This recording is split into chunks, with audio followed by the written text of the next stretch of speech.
मेरे छोटे भाई धीरेन्द्र शास्त्री जी ठीक नहीं, कैंसर, ब्लड कैंसर बना। माँ बीमार है, 3 साल से दर्द कैंसर नामक रोग बना। 50 ग्राम देसी गाय के गौमूत्र में 2 खड़ी हल्दी की गांठ पीस करके मिला करके रोगी को पिलाएं। गंदा प्रेत मुसलमानी पीर है। हमने सोचा हम मंदिर नहीं, हम कैंसर हॉस्पिटल बनवाएंगे। नमस्ते दोस्तों, जो बाबा कैंसर का इलाज तंत्र मंत्र, गौमूत्र, हल्दी, गेंदे के फूल वगैरह वगैरह से करने का दावा करता है, अब वो एक 200 करोड़ का कैंसर अस्पताल खोल रहा है। जी हाँ, हाल ही में भारत के प्रधानमंत्री श्री नरेंद्र मोदी ने धीरेन्द्र शास्त्री उर्फ बागेश्वर बाबा के बागेश्वर धाम मेडिकल और साइंस रिसर्च इंस्टीट्यूट की नींव की ईंट रखी। डीडी न्यूज के अनुसार अस्पताल गरीब कैंसर मरीजों के फ्री मेडिकल इलाज के लिए बनाया जाएगा और अस्पताल में अल्ट्रा मॉडर्न कीमोथेरेपी सेंटर भी होगा। बड़े ही आश्चर्य की बात है ना, बागेश्वर धाम के कैंसर अस्पताल में कीमोथेरेपी सेंटर होगा। खैर, बाबा जी केवल लोगों की बीमारियों को दूर करने के लिए ही फेमस नहीं हैं। बाबा जी ने कई पब्लिक शो में कईयों बार लोगों के मन की बात पढ़ने तक का दावा किया है। 28 साल के ये बाबा जी बिना किसी टेस्ट के कैंसर और जॉन्डिस जैसी बीमारियों का डायग्नोसिस भी कर देते हैं और कैंसर की स्टेज से लेकर हाथों हाथ इलाज भी बता देते हैं। इनके इलाज में आमतौर पर देसी गाय का गौमूत्र, हल्दी, माला जपना वगैरह वगैरह होता है। माँ बीमार है, 3 साल से दर्द कैंसर नामक रोग बना हुआ। ओमवती को कृपा हो जाएगी, आशीर्वाद है। 4थी स्टेज पर पहुंच गया है, गंभीर हालत में है, असहनीय पीड़ा बनी रहती है, औषधि ले चुके हैं, उनमें लाभ नहीं हुआ है। धाम की पेशी करें। आप अपने घर पर जो है 11 दिन की अखंड ज्योति जलाएं। 50 ग्राम देसी गाय के गौमूत्र में 2 खड़ी हल्दी की गांठ पीस करके मिला करके रोगी को पिलाएं। लाभ 100% होगा, आशीर्वाद। गणेश साधना करो, गणेश भगवान दूबा की माला पहराओ हर बुधवार को, सो तुम्हारा काम तेज चलन लगे। 4 महीना बाद जाओ, आशीर्वाद। बाबा जी केवल मेडिकल इलाज ही नहीं करते हैं, बल्कि भूत प्रेतों से भी छुटकारा दिलाने का काम करते हैं। कभी कभी तो वो भूत प्रेतों का धर्म तक बता देते हैं।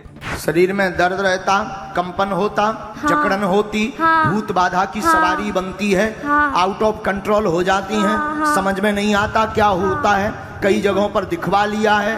वह तंत्र ज्यों का त्यों बना रहा, गंदी हरकत करता है, अपच बनाता है, भोजन नहीं खाने देता, गला पकड़ लेता है, सीना पर बैठ जाता है। गंदा प्रेत मुसलमानी पीर है, हट जाएगा, आशीर्वाद। सही कह रहे हो बाबा जी, सही कह रहे हो। ऐसा नहीं है कि बाबा जी के इन दावों को, इन सो कॉल्ड चमत्कारों को कभी किसी ने चैलेंज नहीं किया। फरवरी 2023 की बात है, जब बाबा जी अपने पॉपुलर दिव्य दरबार के नाम के प्रोग्राम के लिए नागपुर गए थे, तब उनको महाराष्ट्र के अंधश्रद्धा निर्मूलन समिति के श्याम मानव ने एक चैलेंज दिया। मानव ने कहा कि बाबा अपनी सभाओं में जैसे अनजान लोगों को बुला बुलाकर उनका नाम, पता, बीमारी शिमारी सब बता देते हैं, नागपुर की सभा में ये अनजान लोग मानव चुनेंगे, बाबा जी नहीं। और अगर बाबा ने इस बार भी उन लोगों का नाम आदि बता दिया तो मानव उनको 30 लाख का इनाम देंगे। मानव की इस घोषणा के बाद बाबा जी नागपुर से चल दिए। धीरेन्द्र शास्त्री उर्फ बागेश्वर बाबा की पोल तो नहीं खुली, लेकिन श्याम मानव को जान से मारने की धमकियां जरूर मिली और महाराष्ट्र सरकार को उनको सुरक्षा मुहैया करानी पड़ गई। खैर, सोचो, बाबा जी अगर ये शर्त जीत जाते तो उनको पब्लिक के सामने ये ना बोलना पड़ता कि उनके पास बुलडोजर खरीदने के पैसे नहीं हैं। अबे पैसा नहीं है इतना, वरना हम भी बुलडोजर खरीदेंगे और जो राम के काज पे और सनातनीय महात्माओं पर, संतों पर और भारतीय सनातनीय हिंदुओं पर पत्थर चलाएगा, हम बुलडोजर उसके घर पर चलाएंगे। नागपुर से बिना दरबार किए निकल जाने से बाबा जी की इज्जत और भक्तों की भक्ति को ठेस तो जरूर ही पहुंचा होगा। इसलिए बाबा जी की इज्जत बचाने की जिम्मेदारी ली एबीपी न्यूज ने। एबीपी न्यूज के ज्ञानेंद्र तिवारी ने बाबा जी के चमत्कारों को टीवी पर साक्षात, टीवी पर लाइव दिखा डाला। पूरे भारत को अंधविश्वास में धकेलने के लिए हाँ तो नहीं बोल रहे जी? बिल्कुल नहीं, बिल्कुल नहीं। मैं बहुत जिम्मेदारी से कह रहा हूं और मैं 3 दिन से इस सच्चाई का पता लगा रहा था और एबीपी न्यूज जो लोग देख रहे हैं उनको मैं बता रहा हूं कि ये लाइव दिव्य दरबार के टेस्ट में आचार्य धीरेन्द्र शास्त्री जी ने जो कहा है, मैंने केवल इनसे इंटरव्यू किया था, अपनी जीवनी नहीं बताया था। जो इन्होंने बताया है वो सच है। लोगों ने हंसी उड़ाई कि ज्ञानेंद्र के बारे में बाबा जी ने जो भी बताया वो सब सोशल मीडिया पर उपलब्ध था। खैर, एबीपी न्यूज और ज्ञानेंद्र को क्या ही कहें जब खुद भारत के प्रधानमंत्री इन महाशय को अपना छोटा भाई बोल रहे हैं।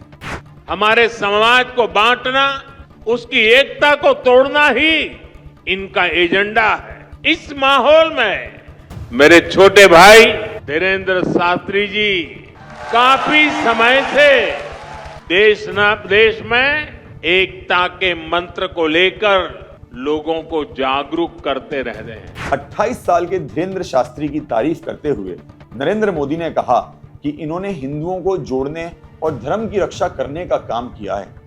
हिंदुओं को जोड़ने के लिए धीरेन्द्र शास्त्री ने केवल लोगों के घरों पर बुलडोजर चलाने की बात नहीं की, बल्कि ऐसी और भी कई बातें कई बार कही। पिछले साल फरवरी में ऑल्ट न्यूज की प्रियंका ने इस पर एक विस्तृत आर्टिकल लिखा है। नवंबर 2024 में news broadcasting and digital standards authority NBDSA ने न्यूज 18 को अपने एक शो को इंटरनेट से हटाने के निर्देश दिए थे, जिस शो पर इस बाबा ने आपत्तिजनक बातें कही थी। आप जब कह रहे समय आएगा तो ऐसा लग रहा है आपके पास सनातनी हिंदू जब इकट्ठे हो जाएंगे वो खुद बोलेंगे, वो जवाब देंगे। इस भारत में रहना होगा तो सीताराम कहना होगा। ये ऐसा नहीं है कि इस बाबा को केवल एक ही पार्टी का सपोर्ट था।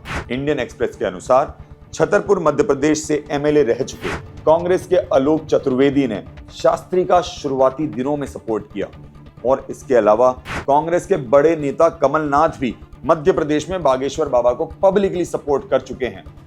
लेकिन इस साल 23 फरवरी को देश के सबसे बड़े पद प्रधानमंत्री के ऑफिस से शास्त्री को सीधे मान्यता मिली। पीएम मोदी ने अस्पताल की नींव रखी और शास्त्री का खुले आम समर्थन कर दिया, उन्हें अपना छोटा भाई तक कह दिया। ये सिर्फ एक अस्पताल का समर्थन मात्र नहीं था, बल्कि शास्त्री की पूरी विरासत का समर्थन था, जिसमें सांप्रदायिक नफरत, तंत्र मंत्र, हिंदू राष्ट्र की मांग और अल्पसंख्यकों के खिलाफ बुलडोजर हिंसा को बढ़ावा देना शामिल है। क्योंकि ये भारत सनातनियों का है और सनातनियों के देश में अगर राम की यात्रा पर, रामनवमी पर कोई पत्थर मार दे, बुझदिलो, कायरो जग जाओ, अब सब हिंदू अपने हाथ में हथियार उठा लो और कह दो हम सब हिंदू एक हैं।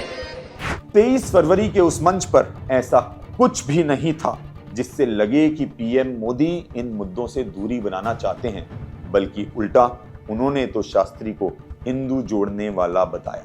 यही वजह है कि सवाल उठता है, क्या इस वक्त देश के प्रधानमंत्री का किसी धीरेन्द्र शास्त्री जैसे शख्स को इतना खुलकर समर्थन देना सही है? जब पीएम ऐसे लोगों का उत्साह बढ़ाएंगे तो और भी छोटे भाई तैयार होंगे और नए धीरेन्द्र शास्त्री आएंगे, जिन्हें मीडिया, नेता और कट्टरपंथी बचाने दौड़ पड़ेंगे। उनके विरोधियों को धमकियां, बुलडोजरों और सांप्रदायिक गालियों से चुप कराने के लिए।